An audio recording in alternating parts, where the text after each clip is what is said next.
My name is Bill Tyndale. I'm 76 years of age and I live at Muswellbrook.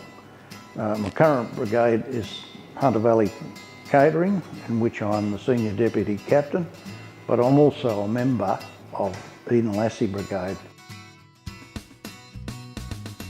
I left school at age 16 and went back onto the family farm at Widden Valley, and as a result I was called out with the Widden Valley Bushfire Brigade when I was 16 back in 1959. Family owned it for 72 years.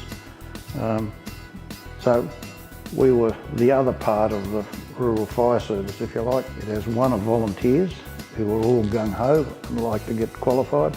It has another of remote brigades where they're manned by landholders who are only in the bushfire or the Rural Fire Service because they have a couple of $1 million worth of assets, and the only way you can get fire cover is to man the brigades, and they have quite a different attitude, quite a different way of working to the volunteers who are around town.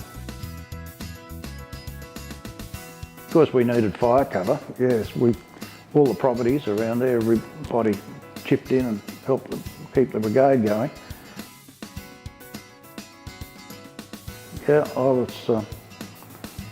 went to the Officer Cadet School and graduated as a second lieutenant.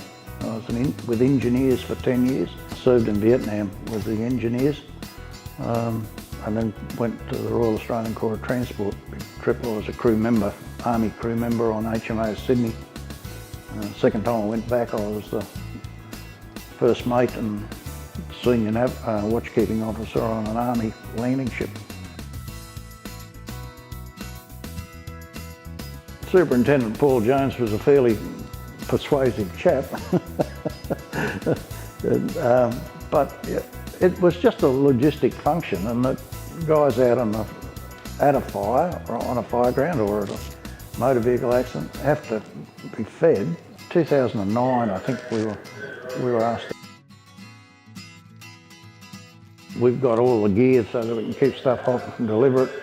We've usually got contacts around the place where we know where we can get various types of meals quickly, and if necessary we make it up ourselves. Last January, February, March we had a Section 44 fire running at Bulga. It went for 48 days, and in that time the Hunter Valley Catering Brigade put together nearly 2,400 meals to go out in the field.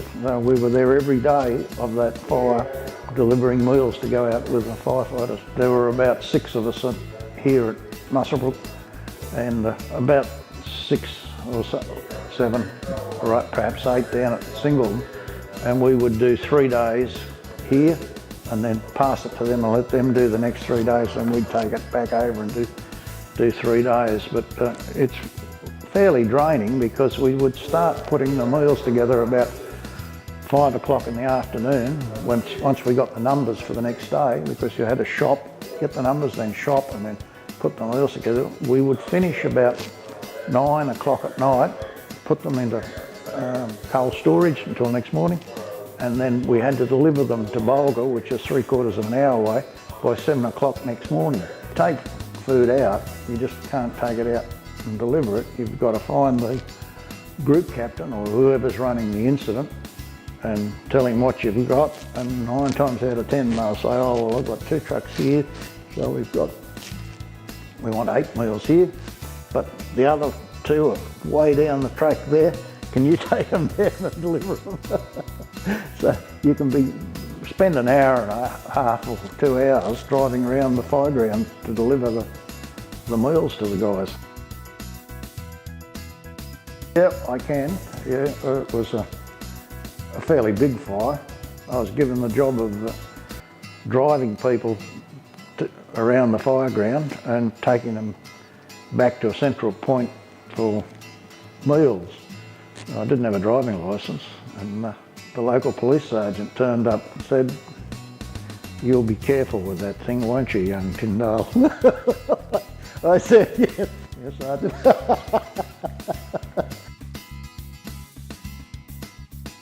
if you are interested in your community, it is really worthwhile occupation, part-time.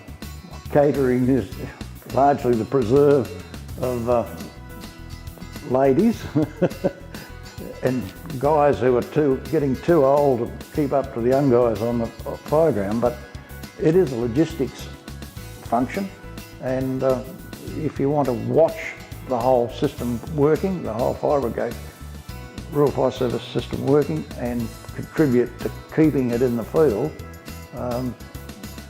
catering can be an interesting thing, because you